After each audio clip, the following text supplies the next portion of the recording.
Okay, so you learn Unreal Engine. You can make a character move, you can place some lights, you maybe even built a whole level. And now you're applying to jobs and hearing crickets. Or worse, you're getting offers at the absolute bottom of the pay band. Here's why. There are two types of Unreal Engine developers in 2026. There are the ones who list blueprints and level design on their resume. And there are the ones who get the interview. And the gap between them isn't talent. It's not even experience, really. It's 5 specific skills that command a premium, and 3 very common skills that actually cap your salary. I looked at over 1,000 job postings for this. I cross-referenced them with salary data. And today I'm going to show you exactly which skills pay 40% more, and which ones are trapping beginners in the $45,000 zone. Let's go.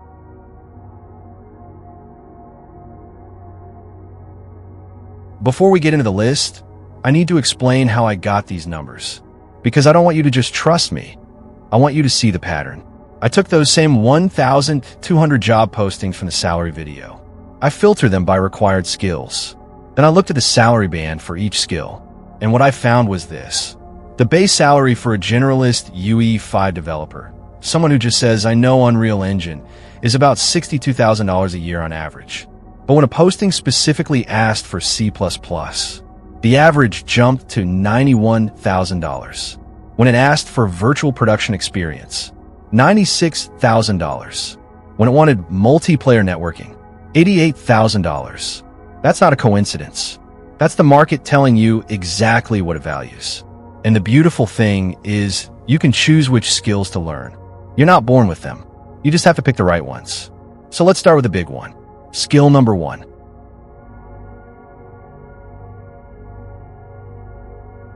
Number 1 is C++. And I know, you've heard this before. But you need to understand why it pays more, because that determines how you learn it. Blueprints are amazing. I use them all the time. But here's the thing. Blueprints are accessible. Anyone can learn them in a weekend, which means the supply of blueprints developers is massive. And when supply is massive, price goes down. Basic economics. C++, on the other hand, scares people. And that fear creates a bottleneck. Studios need people who can write engine-level code, optimize rendering pipelines, fix memory leaks, and build tools that the Blueprints team actually uses. But not enough people push through the learning curve. So when a job posting says C++ required, the salary jumps 35 to 55%. I saw senior engine programmer roles hitting $130,000, $140,000, some even higher. But, and this is important, you don't need to be a C++ wizard to get the premium. You just need to be comfortable enough to read engine source, write a custom actor component, and debug a crash dump. If you can do those 3 things, you can list C++ on your resume without lying, and you immediately enter a higher pay band.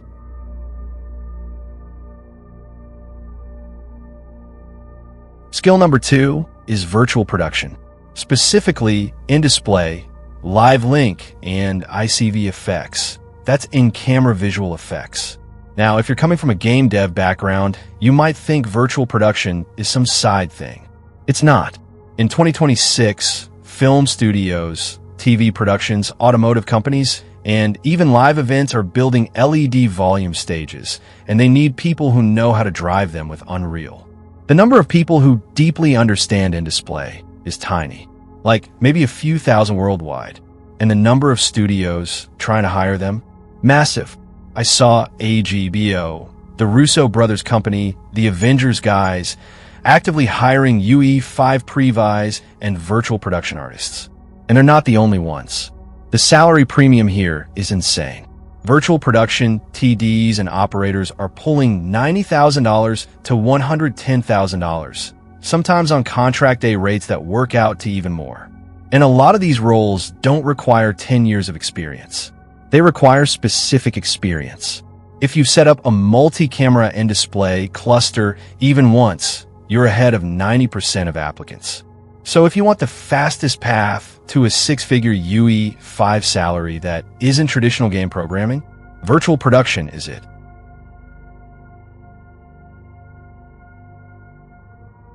Number 3 is Niagara VFX, especially when it's paired with technical art skills. Here's the deal. Every game needs effects. Explosions, weather, magic, UI particles, environmental dust. And Unreal's Niagara system is powerful, but it's also complicated. The node graph looks like a conspiracy theory meme. Most developers take one look at it and nope out.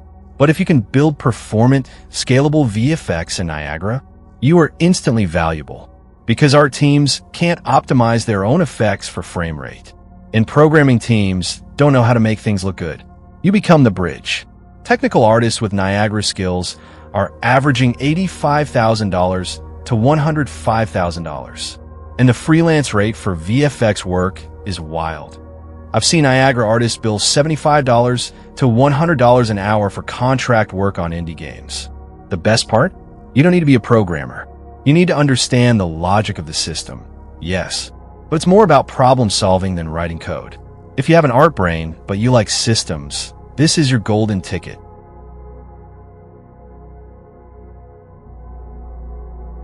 Skill number 4 is multiplayer networking and replication.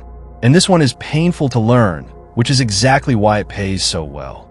Unreal's replication system, how the server talks to clients, how you sync player state, how you handle lag compensation, is notoriously finicky. One wrong replication setting, and your game either desyncs or tanks the server frame rate. But here's what I saw in the job data. Any posting that mentioned multiplayer, replication, dedicated server, or GAS, that's the gameplay ability system, paid 30 to 45% more than equivalent single-player roles. Why? Because live service games are still the dominant business model. Every studio wants to ship a game that keeps players online for years. And that means they need people who understand netcode. If you can build a replicated inventory system, set up a dedicated server on AWS or Azure, and profile network traffic, you're not a junior anymore, regardless of what your title says. The market will pay you like a mid-level at minimum.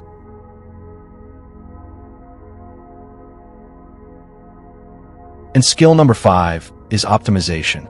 Deep, profiling-based optimization. Nanite and Lumen are incredible. They let artists throw absurd amounts of geometry and lighting into a scene, and it mostly just works. But mostly isn't good enough when you're shipping on console or mobile, or when you're trying to hit 90 FPS for VR. Studios are desperate for people who can use Unreal's profiling tools, RenderDoc, Insights, the GPU visualizer, to find exactly what's killing performance and fix it. Not just lower the shadow resolution and hope. I mean actually fix it. Optimization specialists are averaging $88,000 to $115,000. And here's why. A single good optimization pass can save a studio months of delay. That's worth a lot of money. If you can prove that you took a scene from 22 FPS to 60 FPS and document how you did it, that's a portfolio piece that gets you hired fast. So those are the 5. C++, virtual production, Niagara VFX, multiplayer networking, and optimization. Learn any 2 of these, and you move from I know Unreal Engine to I solve expensive problems. And solving expensive problems is what gets you paid. But now I need to be honest with you, because there are 3 skills that everyone learns first. Everyone puts them on their resume, and almost none of them move the salary needle. In fact, they might be trapping you.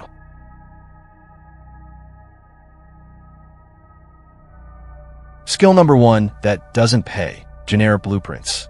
Look, I love blueprints. I use them daily. But if your entire skill set is I can make blueprints, you are competing with every hobbyist, every bootcamp grad, and every teenager who followed a tutorial. The barrier to entry is too low. You need blueprints plus something else. Blueprints alone caps you. Skill number 2, basic level design without technical depth.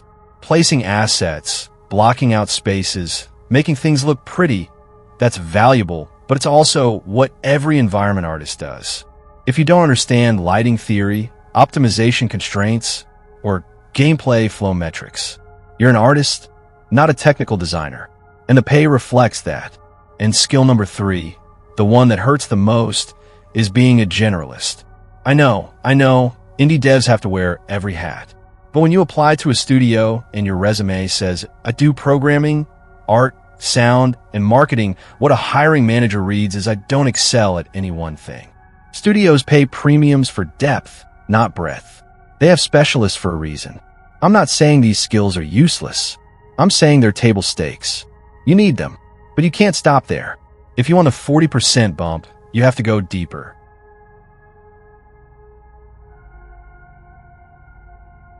Alright, so what do you actually do with this information?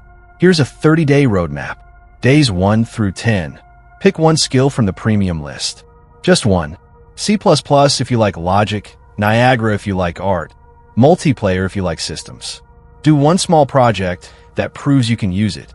Not a course. A project. Days 11 through 20. Document it. Record a 2-minute video. Write a blog post.